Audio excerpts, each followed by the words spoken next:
Bonjour à toutes, alors aujourd'hui on se retrouve enfin pour mon tag tricot.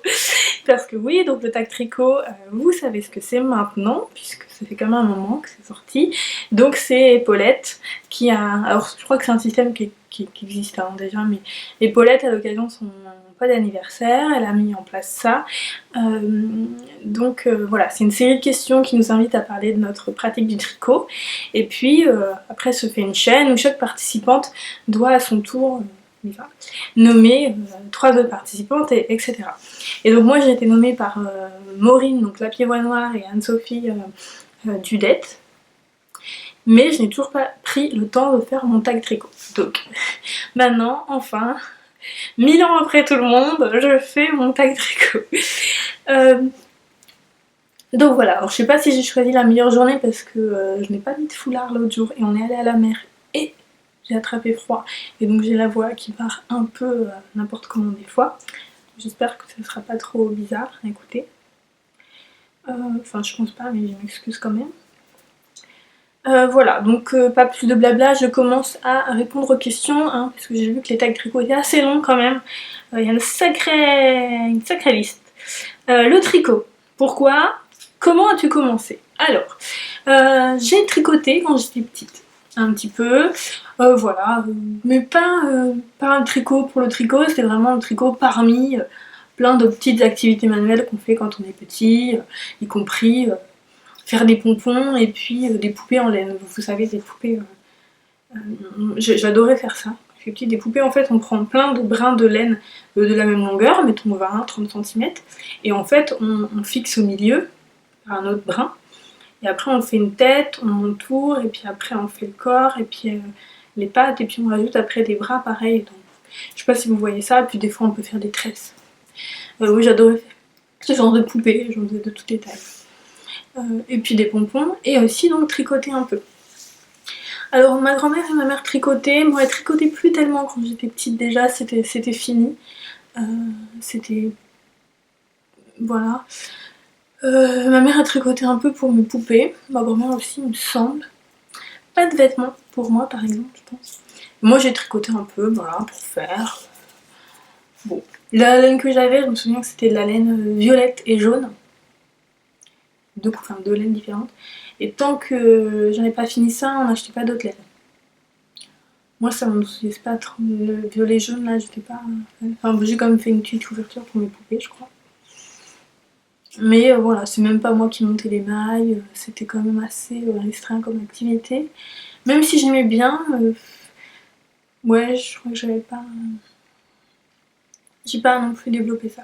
Et j'ai repris à tricoter, hein, j'ai eu envie de retricoter il y a quelques années maintenant. Ça passe, et du coup je me suis pris, j'ai été chez Fildar, qui est à côté de chez moi, et j'ai pris de quoi faire une écharpe au point mousse. Avec voilà, un livre tricot pour débutants, et puis des grandes aiguilles en métal numéro 7, et de la grosse laine.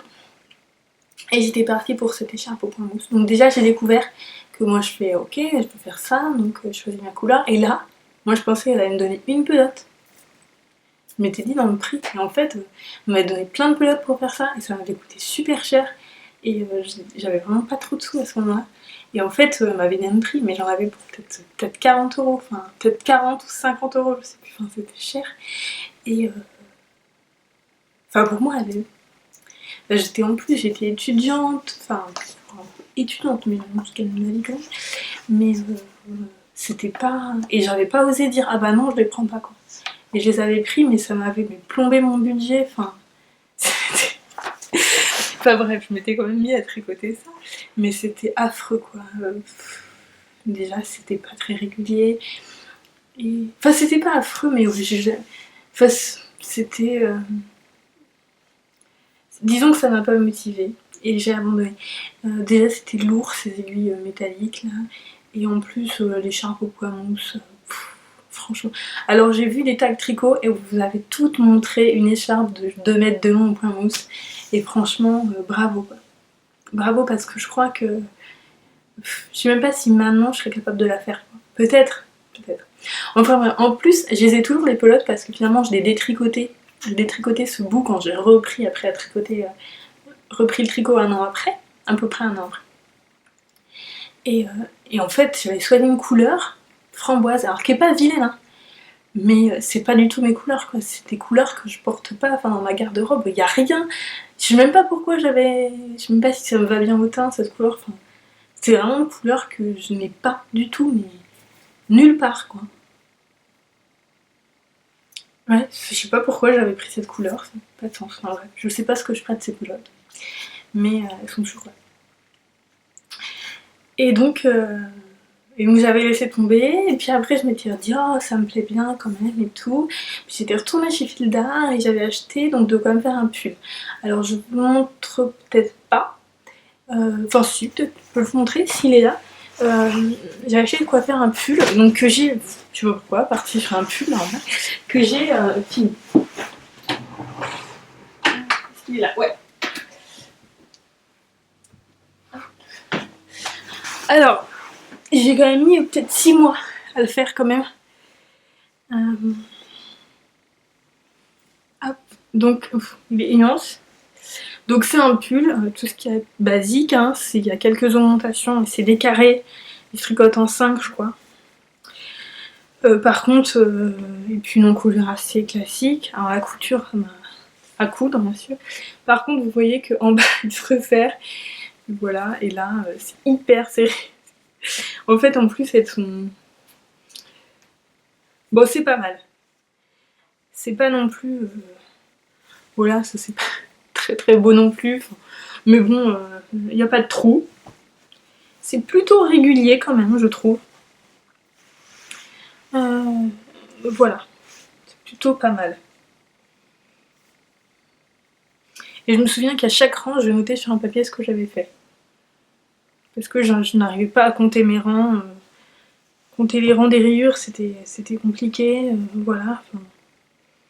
Mais bon, voilà, j'ai fait ça. Et une fois que j'ai fait ça, je vous dis que j'ai fait que des petits projets. Je crois que j'ai fait peut-être... alors pas tous pour moi, hein, mais j'ai dû faire 10 snoods. Ah, j'étais contente, hein. Moi je voulais que des petits trucs, j'en avais marre.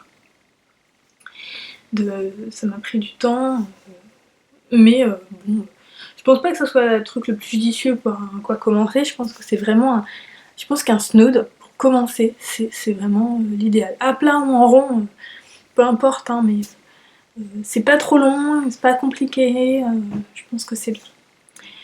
Mais bon, voilà. Bon, j'ai fait ça. Et puis après, j'ai découvert la communauté tricot, et puis là, voilà où j'en suis. Vous savez où j'en suis. Qu'est-ce que t'apporte le tricot? Alors ça, c'est pas facile. Je pense que déjà, j'aime bien l'idée de faire quelque chose, de manipuler. J'ai toujours bien aimé, depuis que je suis petite, j'ai toujours bien aimé bricoler. À un moment, j'ai fait des perles. J'adorais, quand j'étais petite, à un moment, j'ai eu un truc, j'adorais faire des cubes avec du papier Bristol. J'ai toujours resté ma passion, de faire des trucs avec du papier, avec n'importe quoi, j'ai toujours bien aimé. Et c'est vrai qu'après, quand on grandit, on fait plus en fait de choses, voilà, surtout quand on a un travail plutôt intellectuel, sur ordinateur et tout ça, on fait plus on manipule plus tellement de choses, on fait plus. Et donc j'avais envie de ça, j'aime bien faire un truc. Et alors je trouve que ça m'apporte beaucoup en fait le tricot, depuis que je me suis bien mis dedans, mais je trouve que c'est difficilement... c'est presque indicible. C'est pas... C'est un peu impacté des fois sur des moments de stress, où voilà, ça va me détendre, mais je sais pas, je trouve que ça m'apporte un rythme, voilà, de tricot, quelque chose de comme un fil rouge finalement, dans différents moments. Ouais, je dirais ça. Et puis après, j'ai rencontré plein de super gens, voilà, tout ce qui se passe aussi dans le tricot sur internet et puis en dehors, hein, les cafés tricot et tout ça. Je trouve que ça fait aussi partie de la pratique. Et c'est... Alors je sais pas s'il y avait pas ça, est-ce que je tricoterais quand même? Oui, bah c'est difficile à dire, hein. Les si c'est toujours difficile, mais les si c'était comme ça, on peut jamais répondre avec certitude, mais Ouais, je pense que ça participe beaucoup à moi, à ma façon de percevoir le tricot maintenant.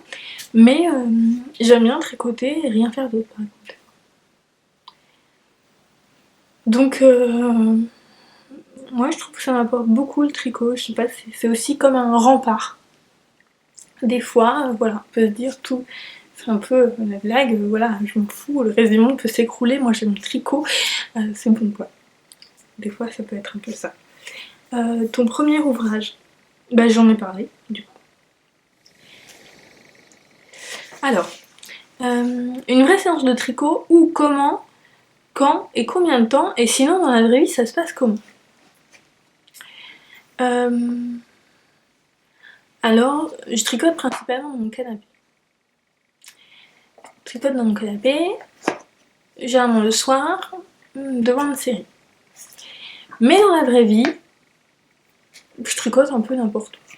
Alors, si c'est à la maison, je tricote principalement dans le salon quand même, parce que mon panier à tricot est là, et puis je vois pas l'intérêt de m'isoler pour tricoter. Au contraire, je préfère être là, quoi. Même si je fais ça, je suis aussi présente pour parler, pour discuter, pour m'arrêter 5 minutes pour faire autre chose. Voilà, pour regarder un truc. Je suis aussi présente là. Après, voilà, si des fois je suis en train de faire un truc, je sais pas, je suis en train de faire la cuisine, et que ça cuit et que j'ai rien à faire, parce que pas souvent, souvent il y a toujours un truc à. Voilà, j'en profite pour faire la vaisselle ou faire la cuisine, mais bon, je vais tricoter, sinon j'ai rien à faire. Mais sinon je tricote partout. Dès que si j'ai un moment, me dire tiens, je vais tricoter un peu. J'ai pas de séance. Le week-end, des fois, je peux avoir des séances de 2 heures. Mais c'est pas du tout ritualisé. J'ai pas de. Tiens, je me fais un thé, je me fais ci, voilà, j'ai tricoté. Euh, j'ai pas de rituel particulier, séance de tricot. Ou alors ça peut être devant un podcast. Ça c'est bon. Mais bizarrement, je peux regarder les podcasts plutôt en faisant autre chose que tricoter. Genre quand je fais la cuisine, ou je sais pas, en mettant du vernis à ongles, voilà, ce genre de choses, je vais plus faire ça. Euh, un endroit dédié, atelier craft room. Alors, bah non, c'est ce que je viens de dire, non, si je tricote, ça va être plutôt dans le salon. Euh, et j'ai un panier, donc avec mes ouvrages en cours dans le salon, et sinon mes laines sont rangées dans mon bureau, que je pourrais pas vraiment définir comme un craft room, c'est vraiment plutôt un bureau pour travailler quand même. Même si j'y stocke des trucs pour mes loisirs, que ce soit de dessin ou de laine, hein, mais bon, je sais pas l'endroit dédié. Si je me mets toujours sur le côté droit du canapé, ça c'est un peu. C'est souvent ça quand même. C'est rarement. Si des fois je me mets du côté gauche du canapé, j'ai remarqué que mon copain il venait s'asseoir sur la coudoir. Il devait trouver ça trop bizarre de s'asseoir à droite. Je sais pas. Mais en tout cas, toujours à droite du canapé. Euh, tricotes-tu en public? Alors, oui. Alors moi j'ai pas de soucis du tout pour tricoter en public. J'aime plutôt une salle d'attente, un train, des fois à la caisse du supermarché, debout. Je tricote mes chaussettes. Chez le coiffeur, n'importe où. Ça me dérange pas. J'ai pas honte. La plupart du temps, de toute façon, les gens n'en ont rien à foutre. Honnêtement, la plupart des temps, les gens s'en foutent de ce que vous faites. Et si vraiment ils s'intéressent, c'est jamais négatif. Des fois, j'ai commencé les conversations avec les gens. Bon, sur le tricot, généralement, ça sort pas forcément plus, ça va pas forcément plus loin, mais dans le métro, alors que franchement, parler avec des gens dans le métro, c'est pas le truc le plus. Enfin, bon, c'est pas le métro parisien non plus, hein, mais. Enfin, c'est ce que je veux dire. Pas que le métro parisien c'est affreux, mais le métro parisien il est beaucoup. C'est un métro d'une grande ville, alors que le métro d'ici c'est quelque chose qui paraît plus intime, enfin c'est plus petit, je veux dire. C'est quand même plus petit, convivial quand même. Mais voilà, ou dans le train, on parle pas forcément avec les gens dans le train, mais par contre quand j'ai tricoté, j'étais amenée à développer des conversations avec mes voisins. Euh, donc plutôt positif. Plutôt positif. C'est sympa. Les gens sont plutôt curieux positivement. Moi j'aime bien, ça me dérange pas du tout. Ah par contre, je sais qu'il y a des gens qui tricotent par exemple à l'apéro chez leurs amis. Alors, par contre je tricote pas chez mes amis ou quand je vais prendre l'apéro avec mes amis. Déjà je vois pas forcément mes amis, enfin je les vois mais je veux dire je les vois moins que quand j'étais étudiante, enfin voilà, quand vous grandissez, vous voyez plus vos amis tous les jours par exemple quoi. Bon voilà, vous faites d'autres choses, on travaille et tout, on n'a pas forcément le temps, on voit pas forcément ses amis toujours aussi régulièrement que quand on est jeune et sur des plages de temps peut-être aussi longues. Et du coup, quand je les vois, j'ai envie de profiter d'eux quoi. C'est pas... Donc on va faire plus... voilà, j'ai l'impression que si je me mettais à tricoter alors que je suis à l'apéro chez eux, ils se diraient que je m'ennuie quoi. Enfin, je sais pas. Et puis j'ai pas envie de le faire quoi, j'ai vraiment envie de passer... Quoi que je peux passer un moment, vraiment je peux être dans le moment même avec des gens, même si je tricote, hein, mais voilà. Non, pas forcément, je tricote pas forcément quand je suis avec les gens, quand je vais boire avec un verre avec les gens, je vais boire un verre avec les gens. À part des amies tricoteuses, où là c'est différent, on va pouvoir tricoter, mais parce que c'est le jeu quoi, mais sinon non, je vais pas tricoter. À moins qu'on prenne, si on prend genre un café à la gare parce qu'on est entre deux trains, ouais, là, oui, là je vais pouvoir tricoter éventuellement. Mais pas si c'est vraiment une démarche où on va boire un verre pour se retrouver, etc. Que pense ton entourage du tricot? Alors, bien. Bien, alors ma mère, elle aime bien, elle trouve ça bien ce que je fais. Des fois, elle me dit que je tricote trop. Elle me dit, mais tu tricotes trop, il n'y a plus de moments où tu fais rien. Et elle a pas tort non plus. Hein. Elle a pas tort non plus, hein, mais bon. Là, quand même, c'est arrivé récemment où il y a des moments où, de toute façon, j'étais trop crevée et je tricotais même pas. Ou je faisais des trucs à 2 à l'heure, donc ça arrive quand même. Après, des fois, quand je suis à l'extérieur, là, voilà, j'ai plus de voix. Quand je suis à l'extérieur avec elle et on est en train d'attendre un truc, je sais pas, et du coup, je me mets à tricoter. Et là, elle me dit, oh non, non, mais non, tu vas pas tricoter encore, Vanessa. Et je fais bah si, qu'est-ce que tu veux faire? Je veux pas faire autre chose. Et puis du coup je tricote, et puis là il y a des gens qui font ah on va tricoter, c'est bien et tout. Et la mère elle dit ah oui, ah non mais elle fait ça et ça, et limite elle montre des photos sur son téléphone aux gens des trucs que j'ai fait quoi. Donc voilà, une maman quoi. Voilà, sinon mon copain, ouais, il trouve ça bien. Des fois il rigole de mes trucs de tricot quoi, surtout tout, comme tricot et tout ça. Ça des fois il rigole un peu. Mais sinon il trouve ça bien, il aime bien ce que je fais, il donne son avis. Des fois il regarde, quand je tricote il me regarde. Des fois je suis surprends à me regarder, et à regarder mes mains. Je pense que des fois, même les étudiants, dans les salles d'attente par exemple, on surprend les gens. Et je pense que ça a quelque chose de fascinant de regarder les doigts bouger, enfin voilà, faire des nœuds dans la laine. Faire les mailles pour les gens qui savent pas tricoter, enfin même quand on sait tricoter, des fois ça peut être assez hypnotique de regarder quelqu'un tricoter. Donc voilà, des fois il y a ça. Quelque chose de l'œuvre quoi. Enfin, on regarde quelqu'un fabriquer quelque chose, c'est fascinant aussi quoi. Je pense que c'est toute cette dimension là hein, de l'œuvre, du travail manuel. Comment on regarde quelqu'un dessiner ou des choses comme ça. Voilà. Et autrement, mes amis, ouais, trop sympa. Ils suivent ça de loin. C'est pas comme mon copain et ma mère sont un peu aux premières loges de mes activités, mais eux, mes amis, ouais, ils suivent ça de loin. Ils trouvent ça cool, mais bon, de loin quoi. Ça les intéresse pas non plus plus que ça. Voilà. Aiguille droite ou circulaire? Circulaire, clairement. Alors moi au début j'ai commencé, j'ai commencé à travailler avec des aiguilles droites. Et quand j'ai découvert le principe, c'était sur Tricotin, c'était sur le forum Tricotin, j'ai découvert qu'il existait des aiguilles circulaires. J'ai tout de suite compris la potentialité et l'intérêt des aiguilles circulaires et que c'était pour moi. Que oui, c'est ce qu'il me fallait. Et du coup, j'ai donc mon premier ouvrage, le pull, je l'ai tricoté sur des aiguilles droites. Et après, j'ai pu retoucher une aiguille droite. Une fois, j'ai réessayé, mais j'ai dit non, c'est pas possible, non. J'ai tout de suite compris que oui, c'était génial les aiguilles droites. Donc j'ai tout de suite, la première aiguille droite que j'ai achetée, c'est un kit.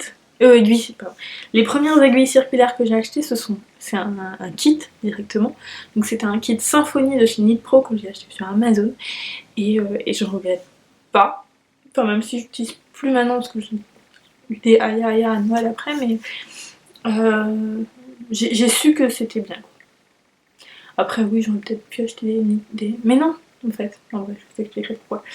Peut-être qu'il y a une question après. Donc ouais, les circulaires, je comprends même pas comment on peut continuer à tricoter avec des aiguilles droites.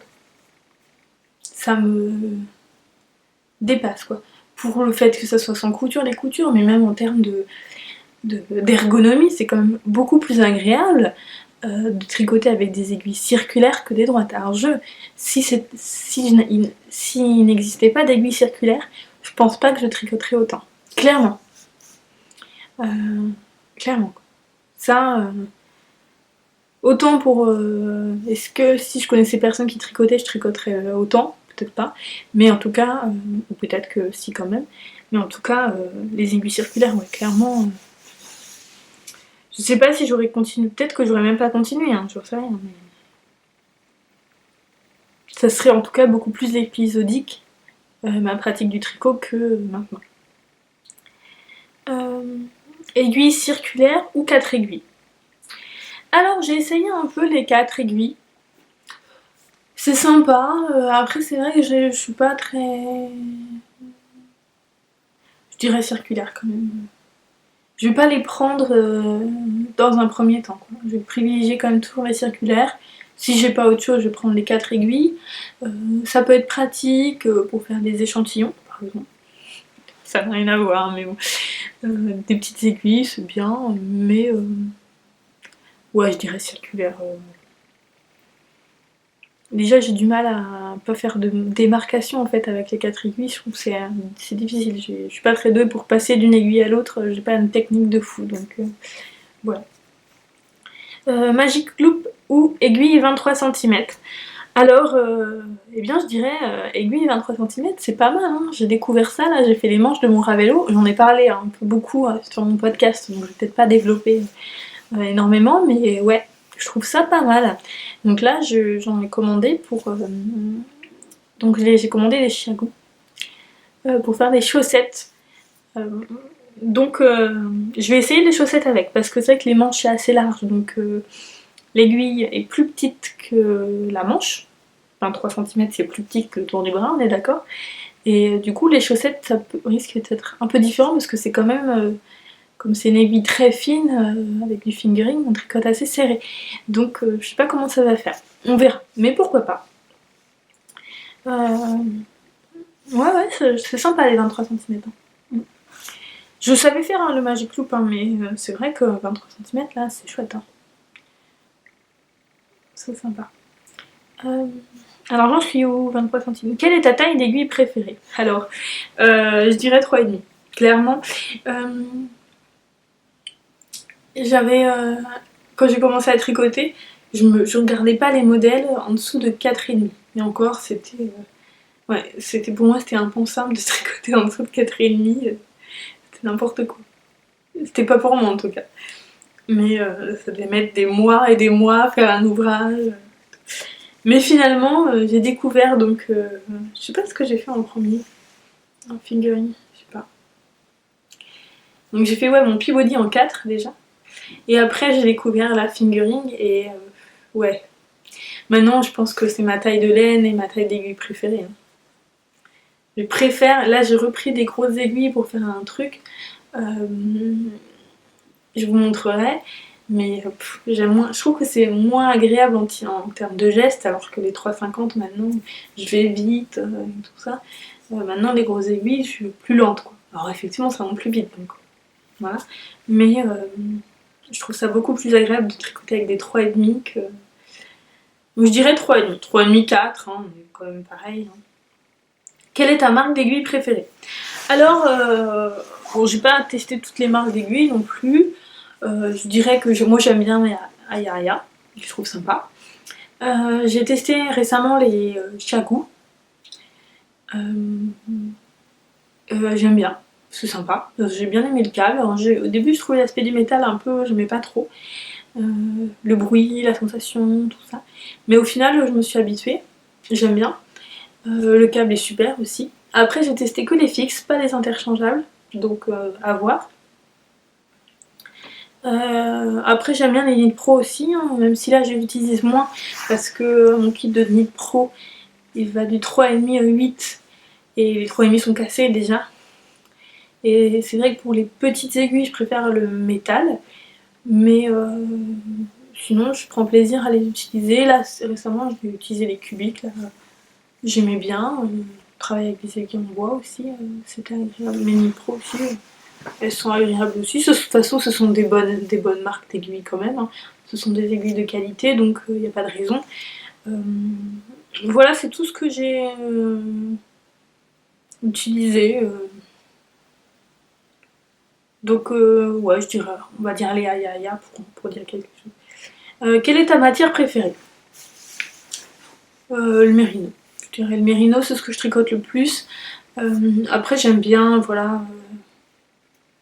C'est vrai que l'alpaga, c'est quelque chose de très doux comme ça, le mohair aussi. Voilà, oui, j'aime bien aussi, j'en ai moins là, mais je devrais, j'ai un l'alpaga là que je vais mettre sur mes aiguilles bientôt, j'espère. Oui, c'est très agréable aussi. Après, je dirais le mérino comme ça. En règle générale, je préfère comme les matières naturelles. Single ou retordu? Retordu. J'aime bien la single, hein, c'est sympa, hein, ça a joli aspect, hein, mais ouais, je dirais retordu, j'aime bien l'aspect plus... Ouais, je dirais retordu. J'aime mieux l'aspect, je trouve ça agréable à tricoter aussi, je dirais retordu. Enfin, quel avis sur l'acrylique? Ben, l'avis, c'est pas ce que je recherche, moi, j'ai pas envie de tricoter de l'acrylique. Alors ce que j'aime pas, le pire, c'est les mélanges de laine acrylique. J'ai l'impression que ça s'abîme beaucoup plus. L'acrylique et la laine, c'est comme l'eau et l'huile, quoi. Ça marche pas, ça se mélange pas très bien, et j'ai l'impression que ça s'abîme quand même plus que les autres, que des 100% laine ou des 100% acrylique. Bon, c'est une impression. C'est pas ce que je recherche à tricoter, moi j'ai envie de tricoter des matières naturelles, quoi. Voilà, c'est un choix entre le plastique et le bois, par exemple, quoi. Je sais pas. Je préfère me diriger ça dans ma pratique et ma certaine... Voilà, faire des choses soi-même. Je vais plus me tourner vers des matières naturelles. Ça peut peut-être un peu bobo, hein, mais voilà. Et des fois, ce qui me gêne aussi, c'est que des fois, il y a des laines qui sont chères et c'est de l'acrylique. Je trouve ça un peu bizarre. Je vois pas comment des pelotes d'acrylique peuvent être plus chères que des pelotes en laine. Enfin, mais bon. Après, il faut voir. C'est vrai qu'on sait jamais ce qu'il y a derrière en termes de coûts de production, etc. Quelle est ta marque de laine industrielle préférée? Laine industrielle. D'accord. Parce que la question d'après, c'est quelle est ta marque de laine teinte à la main préférée? Donc je pense que laine industrielle, c'est laine non teinte à la main. Parce que, pas, il peut y avoir des laines teintes à la main qui sont fabriquées de façon industrielle. Enfin, avant d'être teinte, je veux dire, la laine est filée de façon industrielle. Donc c'est un peu compliqué. Donc disons ça, moi je dirais des Rerum Natura. C'est de la belle laine que j'ai eu l'occasion de tricoter avec des belles couleurs, une belle matière, un beau rendu. En plus, il y a une éthique derrière. Hein. C'est fabriqué avec des moutons qui ne sont pas torturés, etc. Donc, je trouve ça bien. Voilà. J'aime beaucoup,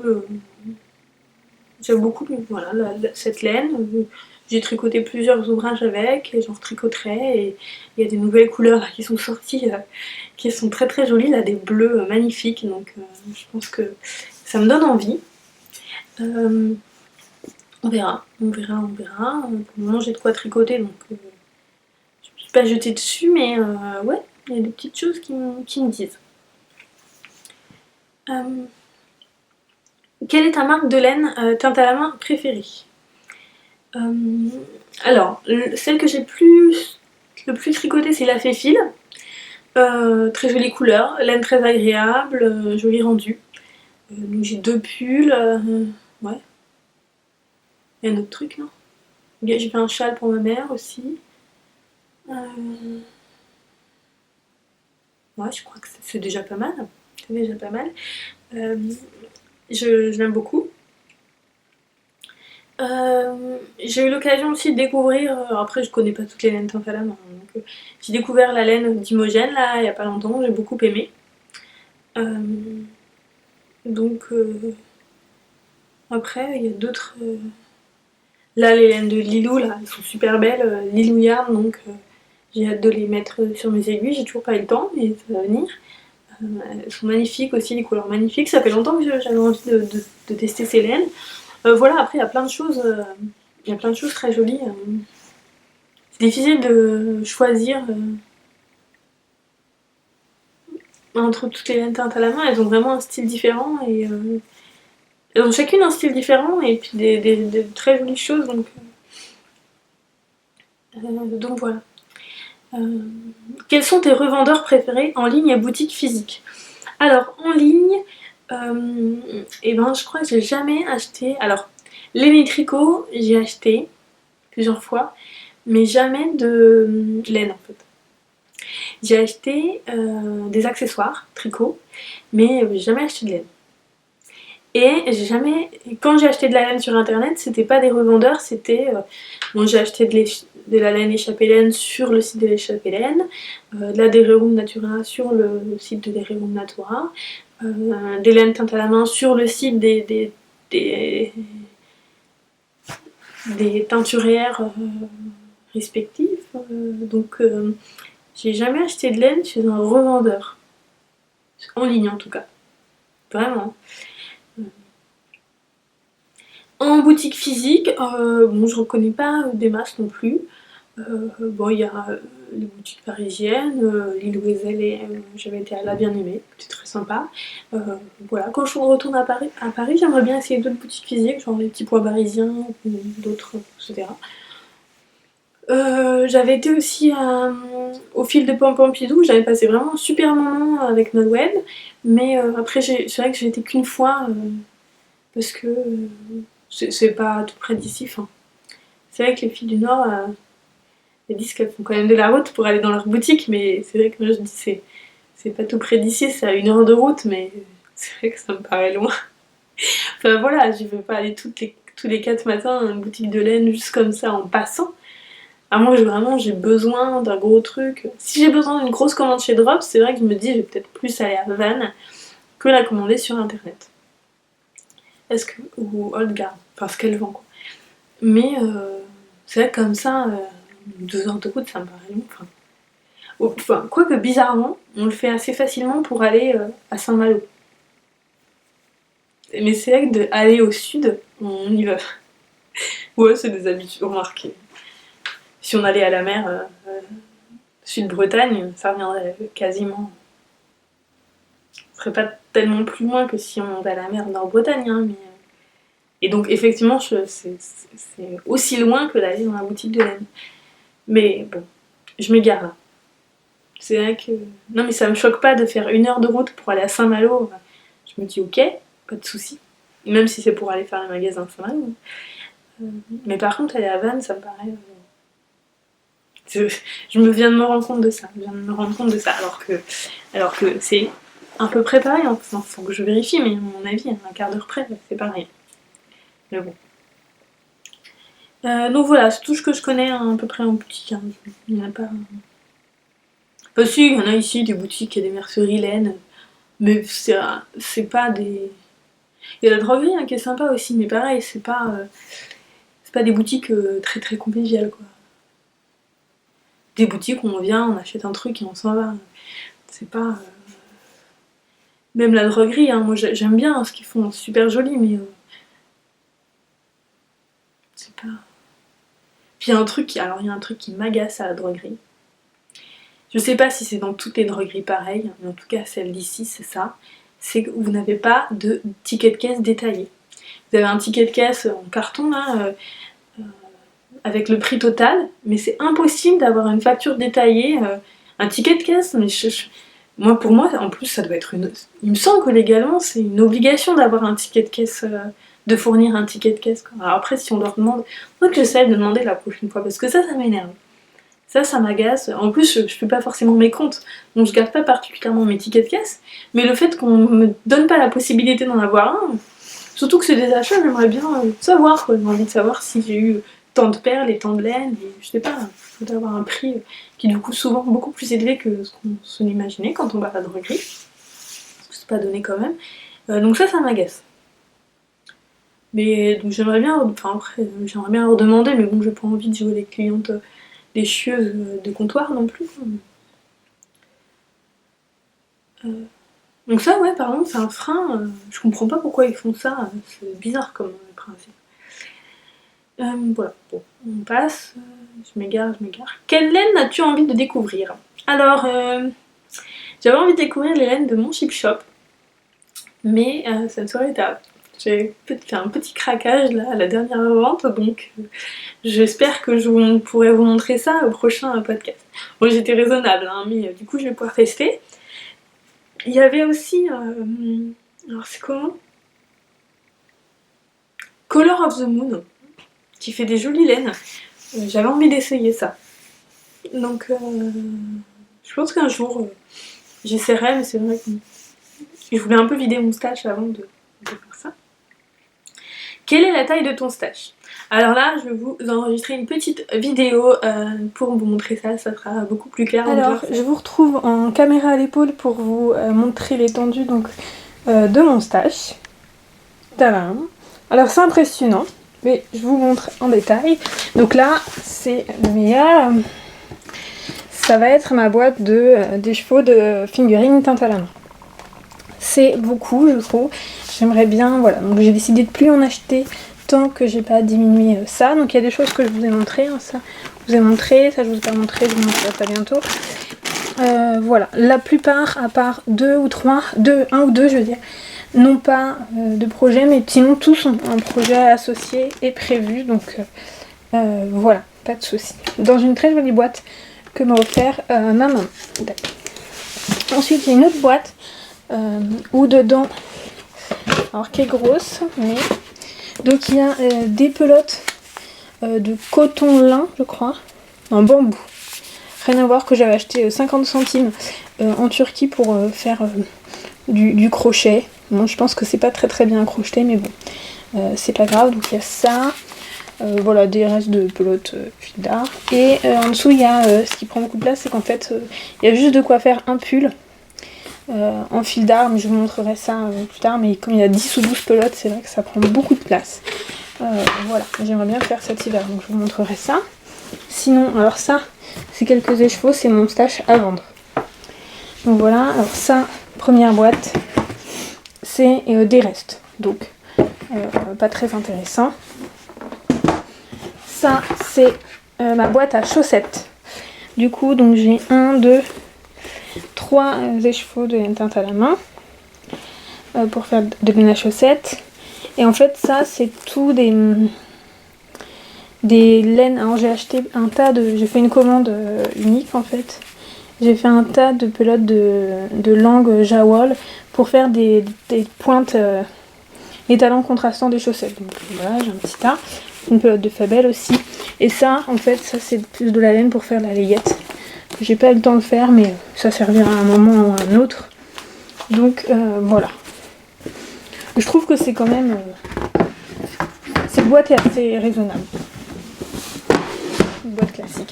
Et ça, c'est une boîte où j'ai ça, c'est des restes qui me restent. Ça, c'est tout ça, les deux là.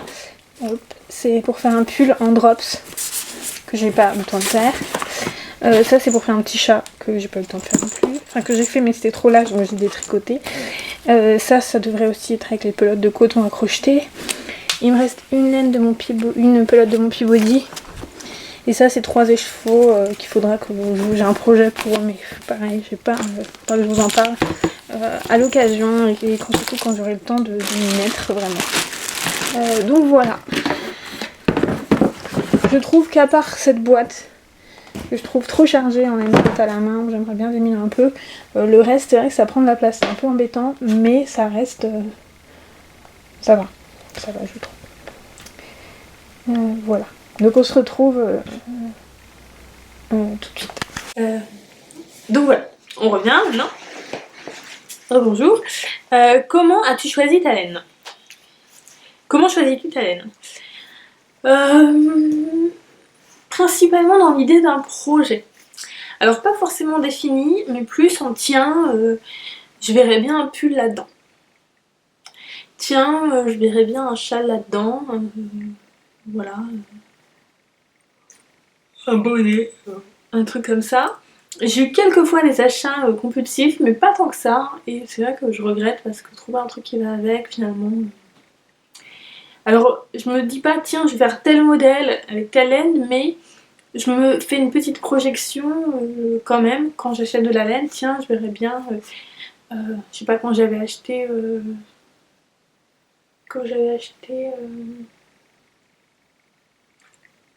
je trouve pas. Mais ouais. Quand même. Même si j'ai pas forcément le modèle, quoi. Plutôt comme ça, maintenant. Et j'essaie maintenant d'acheter vraiment pour un projet la laine. Voilà, pour autrement, quoi. Un no-buy est-il envisageable? Ah ouais. Alors là, j'ai quand même pas acheté de laine depuis du coup le festival des Fébrophiles, et encore c'est pas moi qui l'ai acheté. Mais et donc là j'ai fait un petit achat, hein. C'est pas non plus en gros j'ai un écheveau et une laine à chaussettes. C'est pas non plus et un écheveau parce que j'ai un projet qui est pas pour moi en plus, qui est pour offrir, donc voilà. C'est assez raisonnable, autrement ouais, j'aimerais bien ne pas acheter de laine pour des gros projets, pour genre type pull ou même châle, hein, pour tant que j'ai pas quand même diminué mon stash. Voilà, ce serait ça l'idée. Après voilà, c'est pas une contrainte non plus, mais voilà, je vais pas m'acheter de la fingering pour faire un pull. Enfin, je vais pas acheter de la laine pour faire un pull, par exemple, pour moi en tout cas, donc que ce soit vraiment pour un cadeau, et dans ce cas-là c'est peut-être un peu différent parce que c'est pour quelqu'un, mais en tout cas moi je vais pas m'acheter de la laine pour faire un pull tant que j'ai pas fini les pulls que j'ai en projet, quand même. Ou s'il m'en reste un, peut-être je me déciderai à acheter un autre laine, mais pour le moment ouais, ça je m'en interdis par contre. Tu tricotes lâche ou serré? Je pense que je tricote ni lâche ni serré. Je suis assez bien dans les échantillons. Pardon. Ouais, non. J'ai pas ça. Échantillon. Bonne ou mauvaise élève? Bonne élève. Ah, je suis une bonne élève de l'échantillon. J'ai toujours fait des échantillons. Même pour mon premier ouvrage, j'ai fait un échantillon. Ouais, je trouve ça stressant de passer des heures à faire un truc. On sait pas si ça fera notre taille. Alors pour les châles, j'en fais pas. Pour les châles, j'en fais pas. J'en fais pour les cols et... parce que là, il y a une question de taille qui est un peu... Si c'est trop grand un col, c'est vraiment pas beau. Et pour les pulls, quoique maintenant, là, c'est vrai que... Si j'ai déjà fait un... Par exemple, là, j'avais déjà fait...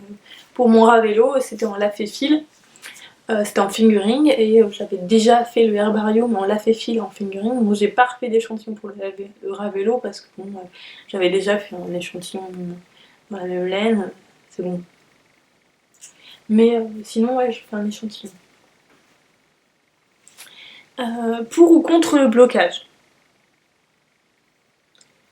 Ben... pour... c'est vrai que je faisais pas ça avant de découvrir en gros Ravelry. En fait, les patrons de l'aide indépendant, c'est ça, et puis la communauté tricot. Alors Fil d'Art disait de faire un espèce de truc à la vapeur. Alors ce qui est hyper compliqué parce que, je sais pas, à moins que vous avez une taille, une table à repasser gigantesque, moi mon pull,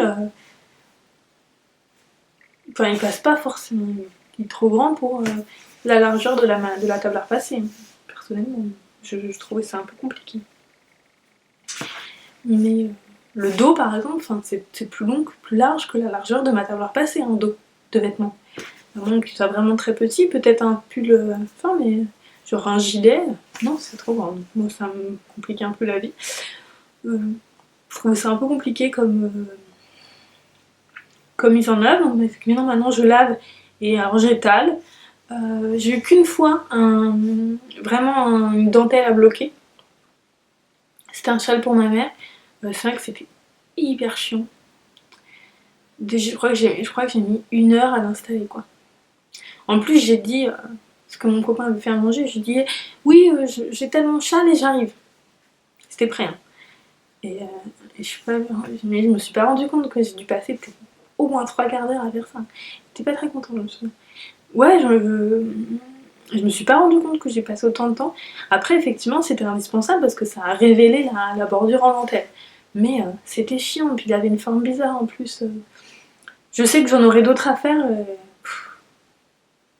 Mais bon, oui, c'est important. C'est important pour la dentelle, c'est ce qu'il faut faire, effectivement. Quel est l'ouvrage dont tu es la plus fière? Alors, je ne sais pas, j'hésite entre... Alors, il y a mon herbarium que je trouve quand même pas mal. Je suis assez fière du choix de modèle et de laine. Et puis, c'est pas un modèle facile hein, non plus. Mais je dirais quand même mon Peabody parce que c'était quand même mon premier pull en rond. Et il m'a donné du fil à retordre. Il avait quand même un panneau de dentelle sur lequel je n'ai pas fait une seule erreur. Enfin, j'ai détricoté quelques fois, mais en tout cas, dans la version finale, il n'y a pas d'erreur. Donc je suis contente. Pardon, j'arrête pas de bailler, je vais vous faire bailler. C'est pas que je m'ennuie, hein, mais je sais pas, c'est après manger là. Donc, je dirais mon Peabody quand même. Ton pire boulet. Alors, ce que j'y ai pensé, et je crois pas qu'il y ait de boulet. Franchement, à part si ma première écharpe au point mousse, on peut dire que c'était un boulet, éventuellement ça, mais je l'ai tricoté donc je l'ai abandonné. Non, j'ai pas de projet boulet. Je dirais non, j'ai pas de boulet particulièrement. As-tu déjà patronné? Alors non, mais j'aimerais bien. Des fois j'ai des idées et comme ça, et j'ai fait des petits dessins, des petites notes dans des carnets. Mais pour le moment, j'ai vraiment pas le temps voilà, quand je tricote, j'ai vraiment envie de suivre un patron. Mais un peu plus tard, ouais, j'aimerais bien mettre en œuvre mes petites idées, mes petits dessins. Quel est ton dernier coup de cœur pour un patron? Alors, mon dernier coup de cœur, c'est le cardigan Bray d'Arlon. J'en ai déjà parlé dans mon dernier épisode de podcast, donc je pense que si vous regardez le tag tricot, vous regardez mes podcasts, à mon avis. Donc je vais peut-être pas développer plus que ça. Mais ouais, c'est vraiment un joli patron de Crystal Little K. Voilà. Donc je vous invite à aller voir mon dernier épisode. Teinture, filage, tissage, point d'interrogation. Pas spécialement. Alors, j'aimerais bien en faire comme ça, par curiosité, genre s'il y a une initiation sur un festival, ça me dirait bien de voir du filage, essayer de faire et tout. Après, filer chez moi comme ça, franchement, je pense que c'est trop de... Ouais, non, ça me dit rien du tout. J'ai pas envie, je me disperse déjà assez, en plus j'ai déjà plein d'activités différentes comme ça, alors en plus faire d'autres choses, je cherche pas spécialement déjà de nouvelles activités Et en plus, ouais, ça m'attire pas. Si, comme ça, parce qu'effectivement, ça se rapproche à la laine, voilà, pour découvrir. Mais après, de là à me lancer là-dedans, non. Mais je ferais bien des initiations sur des festivals, ouais, par curiosité. Ça me dirait bien. Tes chaussettes idéales sont... Comment sont-elles tricotées? Ben, j'ai pas encore ma chaussette idéale, hein, je tâtonne encore. J'ai essayé 64 de 25, c'est pas mal. Alors récemment j'ai fait des chaussettes en 60, 60 mailles, c'est pas mal. Pour le... J'ai fait que des Turkish Caston, mais j'aimerais bien essayer les pointes en rang raccourci, ça a l'air sympa. Et pour le talon, je cherche encore mon talon idéal, hein, j'ai pas trouvé. Et pour mes côtes d'en haut, je cherche encore mes côtes idéales. Alors je vais essayer les côtes un peu dont on parlait, qui ont été présentées par Ambion et Dudette. Elles ont l'air, ça a l'air pas mal, ça, bon, j'ai rien compris de ce qu'elles avaient fait, mais je vais re-regarder leur épisode. Je vais écouter de façon plus concentrée ce qu'elles ont dit. Mais ça a l'air pas mal. Mais du coup, pas encore de chaussettes idéales. Et puis en plus, je vais les essayer maintenant en 23 cm. Je vais voir ce que ça donne. Je tricote pour moi ou pour les autres? Alors, clairement, je tricote pour moi quand même, soit vous l'avez remarqué. Alors, j'ai tricoté un peu pour les autres. J'aime bien, mais clairement, j'ai plus envie de tricoter pour moi. Puis je sais pas trop quoi faire en fait. Des fois, je sais pas. Alors, pour les gens très proches, ouais, je saurais ce qui leur plaît. Pour les gens moins proches, je trouve ça plus difficile. De trouver quelque chose une couleur qui leur plaît et tout. Bon, si, quand même, ça se... Ouais, non, j'ai pas... Non, j'ai plus envie de tricoter pour moi que pour les autres, franchement. J'ai pris du plaisir à tricoter pour les autres quand je l'ai fait, hein. Mais déjà, là, j'étais en train de penser à Noël et franchement, je pense que je vais pas faire de cadeau de Noël tricoté parce que... Déjà, je vais avoir un trimestre, là... Jusque Noël, ça va être hyper chargé niveau boulot, donc là, j'ai même pas trop de temps de tricoter. Donc franchement, je me suis dit que j'allais laisser tomber ça. En termes de temps, ça va trop. Enfin, je vais déjà avoir jusque Noël au niveau boulot, ça va être déjà assez stressant. Donc j'ai pas envie de me stresser en plus par le fait de confectionner les cadeaux de Noël.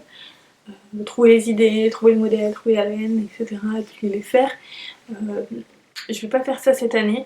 L'année d'après, oui, je pense que l'année d'après, j'espère que ça sera un peu plus calme. Ouais, mais là, cette année, je vais pas... J'ai vu qu'il y avait des swaps un peu partout. Je vais même pas participer aux swaps parce que ça va être déjà... je vais déjà avoir beaucoup de travail, donc j'ai vraiment pas envie de... Voilà. C'est pas... Enfin si, c'est un peu égoïste en même temps, mais c'est vraiment réaliste. J'ai pas envie de mettre des pressions supplémentaires pour ça, donc tant pis. Après, je ferai des très jolis cadeaux aux gens que j'aurai achetés, c'est pas le problème, mais... Et ça me fera plaisir de leur offrir, c'est pas ça, hein, c'est pas du tout... c'est pas que ça m'embête de faire un cadeau aux autres, hein, au contraire, j'adore faire des cadeaux aux gens. Mais là, fabriquer des cadeaux... non. L'année prochaine. L'année prochaine. Je tricote pour moi ou pour les autres? J'ai fait cette question. Une anecdote tricotesque. Alors, j'en ai pas. Franchement, j'ai cherché. Je vois pas du tout...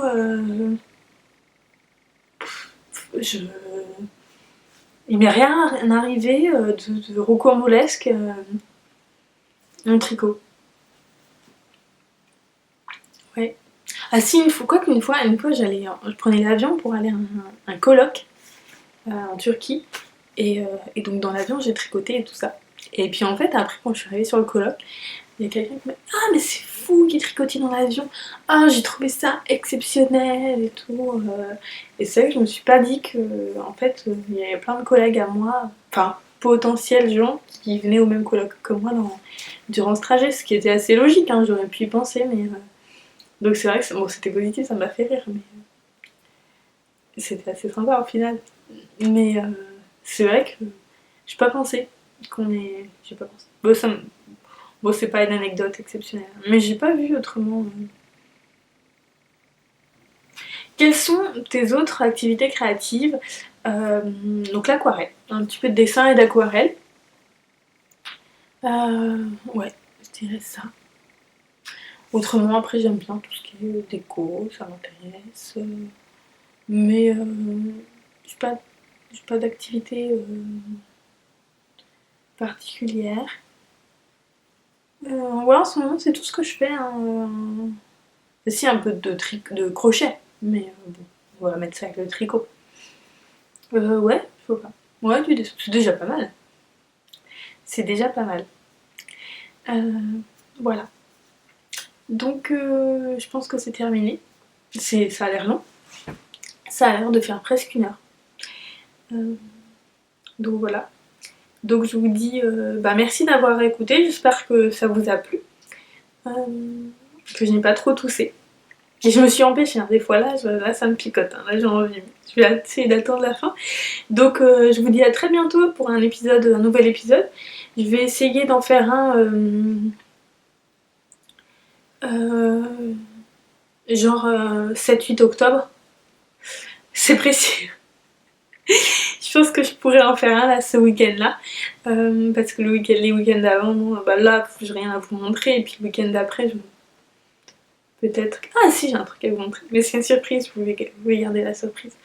Et, du coup, ouais, je pense que donc, ce qui revient dans 3 semaines, 3 semaines, donc c'est.